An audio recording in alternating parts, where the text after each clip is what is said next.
everyone, I welcome you to my channel PhysioVerse. I am Dr. Shweta and आज का हमारा topic है stretch reflex, जो कि कंटिन्यूएशन है लास्ट लेक्चर का, that was nerve receptor interaction.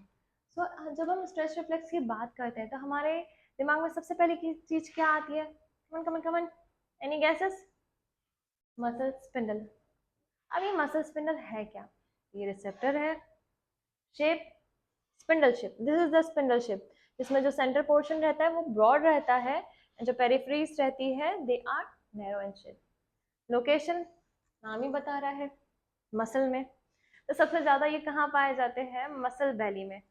Fact, तो फैक्ट ये है कि मसल स्पिंडल जो रिसेप्टर्स है वो बहुत ज्यादा हमारी बॉडी में प्रेजेंट रहते हैं as compared to the others.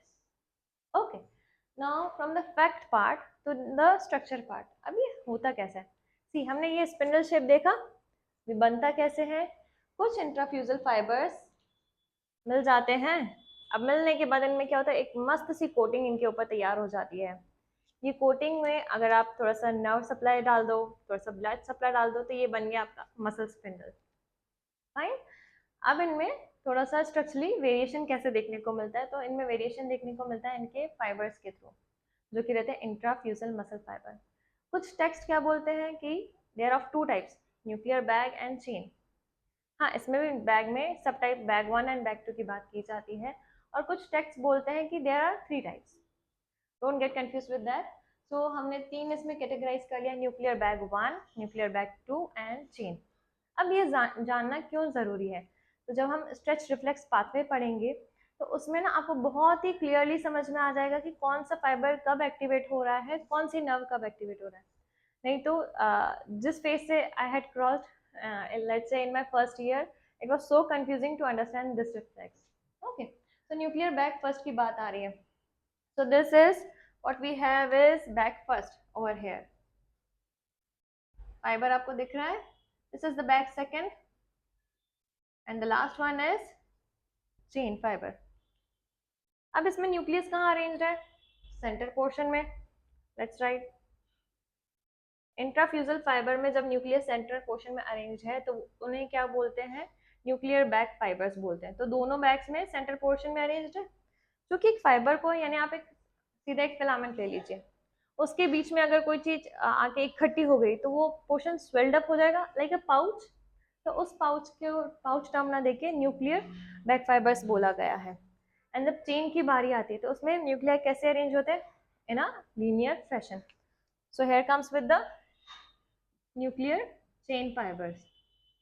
Structurally difference, second structurally difference आता है इनके इंट्राफ्यूजल मसल फाइबर्स का अरेंजमेंट। ये तीनों फाइबर्स अरेंज कैसे होते हैं? So this is the spindle shape, हमने देखा।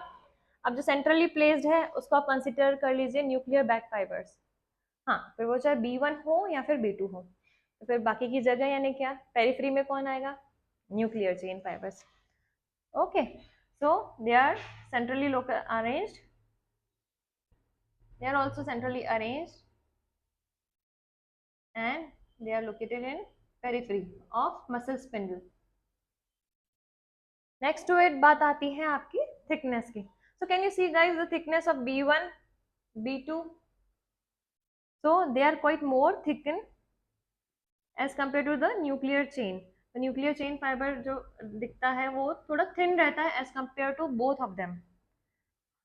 अब नेक्स्ट टॉपिक आता है इसका लेंथ का, the last one about its structure. कुछ टेक्स्ट क्या बोलते हैं कि जो न्यूक्लियर बैग फाइबर्स रहते हैं वो बड़े होते हैं लेंथ में as compare to the nuclear chain fibres, but in actual जिस न्यूक्लियर बैग की वो बात करते हैं वो रहता है B2 type of fibre, but actual B1 रहता है वो थोड़ा सा शॉर्ट इन लेंथ होता है as compare to B2, and B2 से थोड़ा सा छोटा होता है न्यूक्लियर चेन। सो अरेंज कैसा होता है? B2 first, more in length, next with the chain, and at the last with the B1. So let us go B2 more in length, next with the chain, and it's quite short. तो ये तो हो गया हमारी structural पूरा composition की बात। अब इसमें क्या चीज़ और ऐड होगी? ये होएगा इसका nerve supply. As usual sensory या फिर एफरेंट, मोटर या फिर इफरेंट। तो न्यूक्लियर बैग फाइबर, इसको जो सप्लाई करता है वो रहता है ग्रुप फर्स्ट ए। अब इनका भी अरेंजमेंट कैसा होता है, ये ऐसे स्पाइरल रिंग जैसे बनाते हैं पेरिफ्री से स्कैटर्ड फॉर्म में, पर जब सेंटर में आते हैं तो ये बहुत डेंस हो जाता है। तो ये पूरा इनका IA फाइबर से सप्लाई होता है।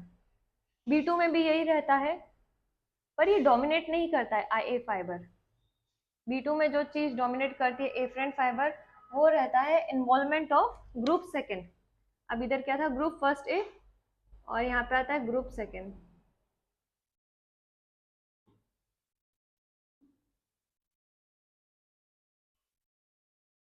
Then nuclear chain में there are no supply of IA afferents, there is only supply of group second। तो यहाँ पे यह रहा group second for chain। there is also predominantly कौन एक्टिव रहता है, group second ज्यादा इसमें, but there is supply of group first A also, first A कह लें यहाँ IA accordingly। And last to it आता है आपका मोटर नर्व, जो कि गामा मोटर नर्व रहती है। अब गामा मोटर नर्व को भी इसमें दो कैटेगराइज कर दिया है, एक जो सप्लाई करेगी B1 को और एक जो सप्लाई करेगी B2 और इसको क्या बोलते हैं, चेन फाइबर्स को। सो इसमें आता है gamma static to both of them, B2 and chain, and gamma dynamic for B1 fibres. Guys अब ये तीनों एक दूसरे से लिंक कैसे हैं, बिफोर अंडरस्टैंडिंग रिफ्लेक्स हमको ये चीज समझनी चाहिए। तो सी B1 फाइबर का लेंथ क्या है, सबसे यानी छोटा लेंथ है। तो अगर मैं इसको स्ट्रेच करूंगी तो इसकी नर्व की सेंसिटिविटी कैसी होगी, फिर बहुत ज्यादा होगी। अगर मैंने इसको थोड़ा सा भी स्ट्रेच किया तो नर्व में इमीडिएटली पता पड़ जाएगा।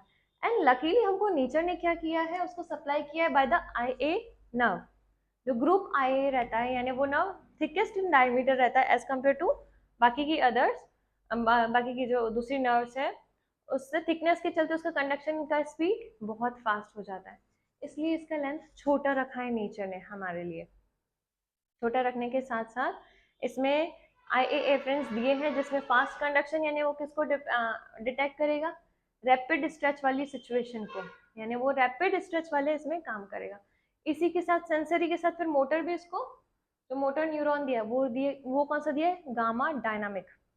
कई टेक्स्ट बुक्स में इसको गामा डेल्टा करके भी लिखते हैं, gamma delta motor nerve supply.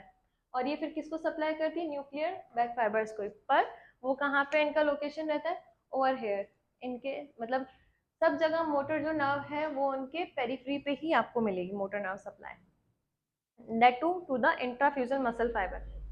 Note, muscle spindle को मसल बेली से कंपेयर नहीं करिएगा।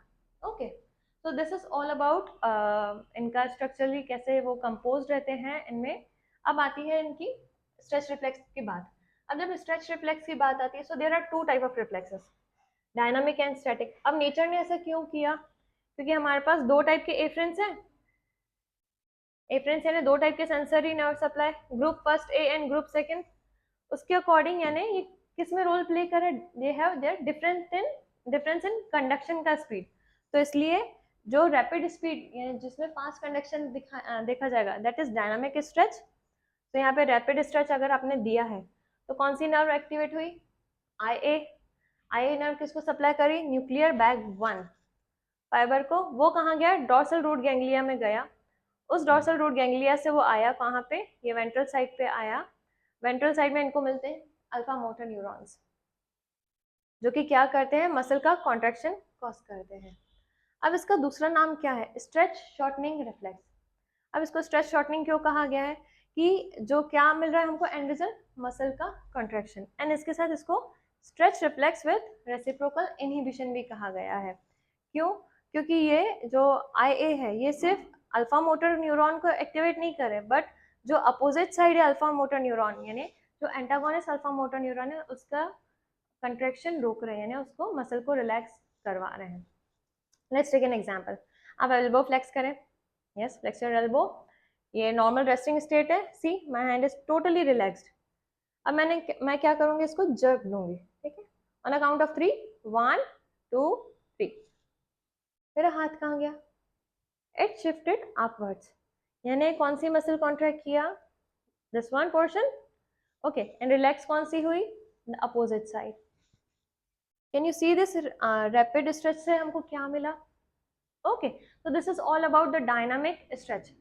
अब इसके कंपैरिजन में आता है स्टैटिक रिफ्लेक्स या फिर स्टैटिक स्ट्रेच या टोनिक रिफ्लेक्स, जो कि मसल टोन में काम करता है। तो जैसे ही आप स्टैटिक स्ट्रेच देते हैं धीरे धीरे, तो कौन सी नर्व एक्टिवेट होएगी? स्टैटिक स्ट्रेच यानी धीरे धीरे अगर आप दे रहे हो, स्पीड बढ़ा रहे हो, यानी वो स्लो कंडक्शन में ग्रुप सेकेंड। अब ग्रुप सेकेंड को कौन से फाइबर सप्लाई कर रहे हैं? They are bag two and chain fibres. ये दोनों एक्टिवेट होंगे, जिसके चलते ये नर्व एक्टिवेट हुई, वो गई as usual dorsal root ganglia में, अल्फा मोटर न्यूरॉन के पास गई, तो उसने क्या किया? मसल टोन मेंटेन किया। अब इन दोनों में डिफरेंस कैसे है? सी, अब क्या करें? सेम स्ट्रेच ले, पहले तो आपने क्या किया था? जर्क दिया था, रैपिड स्ट्रेच दिया था। अब मैं क्या कहूंगी आपको? धीरे धीरे stretch low. Yes, make it static static static static. हाँ, एक पॉइंट आ रहा है, एकदम जो एंड रीजन है, तो उसमें अब अपनी मसल बेली पे फील करो कि मसल बेली क्या हो रही है। वापस से ये हाथ ऊपर आने की कोशिश कर रहे हैं, यानी इसको रेजिस्ट कर रहा है। रेजिस्ट कर रहा है यानी ये पोर्शन तब कॉन्ट्रैक्ट कर रहा है, ऊपर से रेजिस्टेंस आया, यानी मसल टोन मेंटेन करने के लिए वो रेजिस्टेंस आया, इसलिए मसल ने कॉन्ट्रैक्ट किया। So there is difference at the end portion. यहाँ पे तुरंत मसल का कॉन्ट्रेक्शन मिलता है, पर यहाँ पे वो जो अपोजिट फोर्स है उसको रेजिस्ट करता है। तो this is the main difference between the dynamic and the static. अब आती है गामा मोटर न्यूरॉन की बात। So they are what? They are sensitive to the change in muscle length, and वो हेल्प करते हैं मसल का tension, see I am using the word tension, maintain करने में। So this was all about the reflexes. ठीक है, in my next topic I'll be covering up with the GTO unit, जो कि एक अलग दूसरा टाइप का रिसेप्टर है। And if you like my video, do like, comment and subscribe. Thank you.